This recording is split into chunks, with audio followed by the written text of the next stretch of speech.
Nachádzame sa teraz pri demontovanej zárubni. Toto konkrétne je hliníková zárubeň povrchovo neupravená, tzv. Surová.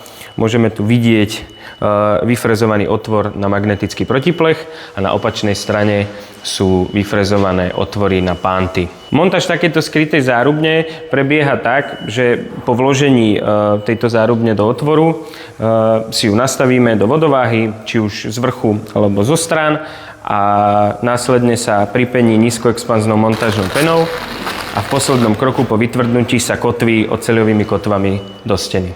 Tu už môžete vidieť zatvrdnutú, vypenenú a ukotvenú zárubeň, ktorá už čaká iba na omietačov, aby ju vyspravili. V tomto kroku sa jemne oreže montážna pena. Tento priestor oni vyplnia sádrou, prepáskujú to, prebrúsia to, aby táto predná hrana bola zarovno, a z vnútornej strany musia vytvoriť falcovaciu časť, čiže túto doplňa materiál a zase po vnútornú stranu tejto drážky zárubne urobia pekný detail.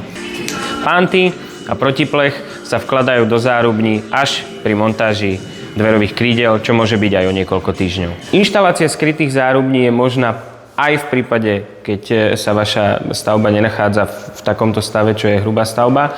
Môžeme to realizovať aj v prípade tom, kedy rekonštruujete, napríklad si chcete vymeniť iba dvere, dokážeme to osadiť už na hotovú podlahu. Je to už len o tom, ako ochrániť vaše zariaďovacie prvky pred nepríjemným prachom.